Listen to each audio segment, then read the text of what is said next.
coached here on 2 different occasions. Chantilly Athletics has always been very special to me. I think I speak for everybody that's ever been a part of this program when I say it's just congratulations to what the boys just did with the regional championship. I can't tell you the excitement that I felt the morning I picked the Washington Post up and read that. And as I think back over the years, and really that's what we're seeing, I think right here, it reminds me how fortunate we all are. And this is going to be a tough night for me because I've already tried to talk with this. I had my first out-of-season football practice down at Thomas Jefferson today. And as part of the practice, I tried to talk about family. And the guys were like, Coach, you better read tonight because you're not going to get through that one. And it's a very special night, and I'll get to that in a bit and probably won't be able to get through it. But in the meantime, the point I was going to make is that is what is truly unique about this track program. It has always been family, and it's been something that has carried through the years and through the decades now, several decades. You know, Coach Bayless, I don't even know if I've ever talked to Coach Bayless about this. I guess first coach here at Chantilly High School in track. But my very first track meet ever as a head coach in 1979 at Broad Run High School was when you invited me over here for a scrimmage. I don't even know if we've ever talked about that. You know, I was a 21-year-old track coach, and that was my first ever. And even then, I recognized something different about this place. I'm standing there looking at Jeremy Workman, who was one of my first MVPs in track. Jeremy has had an outstanding career recently at Robinson High School as a track coach, and is now retired. I'm not. What's wrong with that picture? I'm still trying to figure that one out. And I could really get some good stories in right now because my brother-in-law, Greg Hudson's here. I could give you the entire detail about how I met my wife through one of my track runners. It was obviously my brother-in-law who's sitting right there. So when I say we're family, I mean we're family here. But nonetheless, it's just been a truly unique program over the years, and I have enjoyed so much watching Coach Frank and Coach Gilchrist carry on the tradition of family here in the Chantilly High School track program.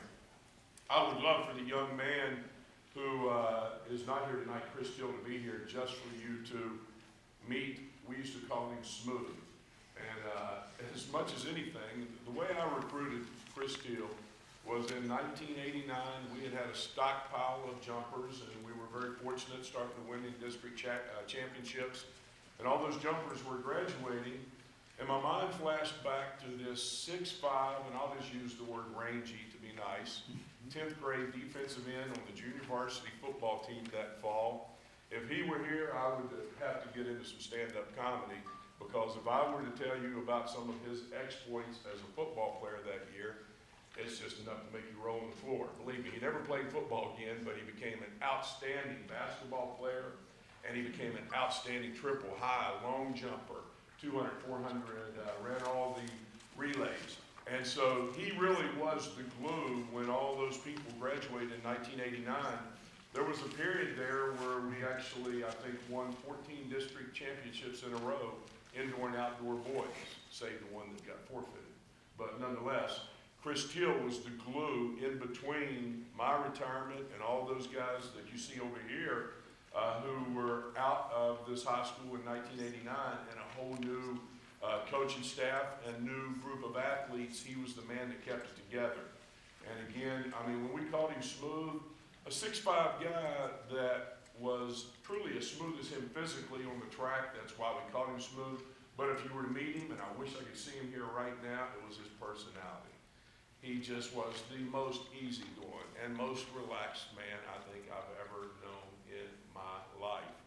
And so it is a great honor that even though I only coached him, and that I can say I recruited him that year as a sophomore, and he had a heck of a run for us that year as a sophomore. And it was a great honor that I can speak on his behalf.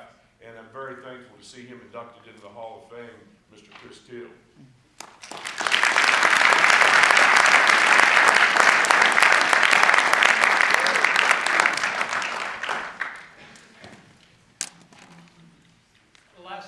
Recipient tonight, we'll turn back over to Ken.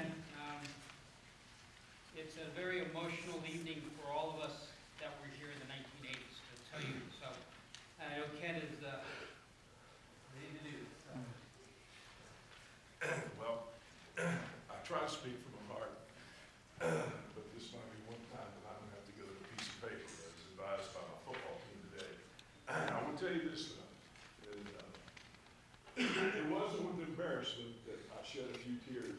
told them the story because I was basically saying to them, I mean, I'm sitting there looking at three groups of young men who have been 0-10, 0-10, and 0-10 the last 3 years as freshmen in football, telling them that we have a chance to win next year in football. And, basically, if they don't understand the importance of family, then I don't want to tell them that because we don't have a chance. But I think, as I told them, when you understand the importance of family, it's amazing the things that you can accomplish.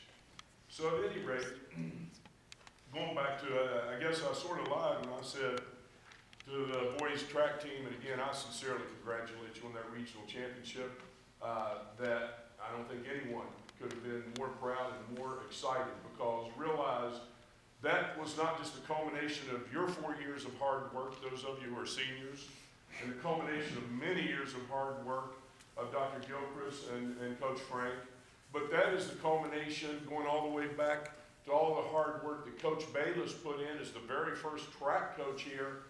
And I will guarantee you that every athlete and every coach that has ever had the privilege to be a part of this family shared in that success. And when I said that I don't know that there would have been anyone more excited to read about that than me, I really did sort of tell a lie because I would guarantee you that there was someone looking down from heaven who I guarantee you took great excitement because that was how I think invested and how much he really felt for the Chantilly track program as an athlete. And not only that, it was because he was that kind of man. He lived life to the fullest every day. And that's what he would have recognized as he looked down from heaven. And I guarantee you, no matter how long I'm blessed to live on this earth, I will never live as full of a life as this young man did in just a few years as we get older and we recognize, just how young early 30s is. But this young man, Scott Kemp, when I came here in 1985, first day of practice, we're in the gym, and I remember Scott coming up to me. I'm going to, which the guys have to get a smile about this, thinking about me demonstrating the hurdles, but, I gave it a go. And so I'm teaching hurdles the first day. Scott comes up to me after practice and says, "Coach, I got this," thank goodness. And in the end, Scott ends up mentoring 5 hurdlers from that particular team who all end up placing in district hurdle championships. 2 of them become district champions, and they're here tonight, as fate would have it, and that's my brother-in-law, Greg Hudson, and Scott's younger brother, Brian Kemp. So the next day, I decide it's time to move on to the jumps. I break out the old high jump pit, and I put the pit in the gym. Once again, fortunately, Scott, right on cue, "Coach, I got this." Scott ends up mentoring 4 high jumpers on that team who all place in district championships over the next 4 seasons, 4 years, 8 seasons. He did the same thing later that week in the hallway. I remember there had been a foot of snow on the track with the long jump and the triple jump. I think I went back and counted 6 long jumpers and triple jumpers that he mentored from that team who scored in the district and regional championships. And then just for good measure, when we finally got around to breaking out the wood off of the gym floor and pole vaulting inside, Scott was the glue because all the pole vaulters had just graduated who brought in a whole new generation of pole vaulters. And in the end, I think there were 5 pole vaulters from that team that ended up placing in district championships. So truly, when you say that a young man was an influence and a mentor as a friend and coach, I will promise you, you will never, it's just something that you don't encounter in life, but once, if you're really fortunate, encounter someone that had that much of a profound impact on the athletic side of what we accomplished during those years of the mid to the late 80s. But beyond what Scott accomplished as a mentor coach, you remember things like yesterday, believe it or not, these district track meets. And this was, I remember we were going for that first championship. And you're always getting that first monkey, off your back. It's a hard one. Back then, Falls Church and Jeff Stewart were track powers. We go over there that spring, and I remember like yesterday, you know, we think we can win this thing, but all of a sudden a young man who also played soccer had to go to the district soccer tournament. He was literally going to score 30 points for us, end up going to Penn State playing football. He couldn't run. So now those 30 points that obviously was going to win that district championship for us were out the window. And I remember Scott saying the exact same thing to me. Don't worry, Coach, I got this. In that beat, long jump, triple jump, high jump, both hurdles. Scott ended up literally scoring probably about 28 more points than we could reasonably have asked him to score. In the end, I remember the score, and we'll always remember the score. You know, Jeb Stewart won 17, Falls Church won 16, Chantilly won 15. It was a tough one. But nonetheless, that was, you know, sometimes, as they say, no greater success comes than from that comes out of failure. That wasn't failure, you know, as we know the word failure, but that was the beginning with the group that I had come to know at that time of the glue that basically, you know, brought us together and said, hey, you know, we're going to start hanging some of those banners. And so Scott did it as a mentor, as a coach, as a friend, as an athlete himself. And, well, again, I know I can't say this, so maybe I've shed enough tears today to be able to read it. This was just a small part of what I wrote when I recommended and nominated Scott for the Hall of Fame.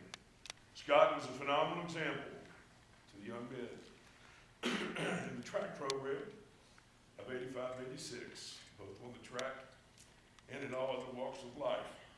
I don't think you can talk to any of the young men who worked so hard to finally break through and become indoor and outdoor district championships or champions from 1987 to 1989 who wouldn't point to Scott Kemp as the greatest and most positive influence that helped bring reality to their championship dreams.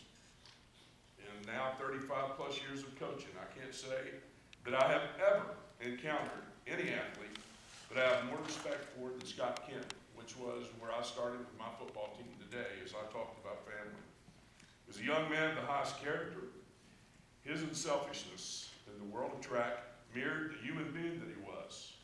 His personal dedication and effort in the Chantilly Charge of Track program reflected Scott Kemp, the man. Scott's accomplishments on the track speak for themselves. He is, indeed, one of the most versatile and talented competitors in charge of track history. I am thankful to be able to speak to the inner qualities, most though, of Scott Kemp, the man. To all who knew and were touched by him, they would understand my saying, there really aren't words that bring justice to the human being that Scott Kemp is. It is with the greatest privilege and honor that I nominated Scott Kemp to the Chantilly High School Track Hall of Fame. Scott Kemp truly serves as the greatest two examples of that which Chantilly Track Hall of Fame represents. And we have the Kemp family, Mr. Kemp, Miss Kemp, and younger brother Brian, again, district champion, and I hope personally, future Hall of Famer himself in his own right, all here tonight to accept the award on Scott's behalf.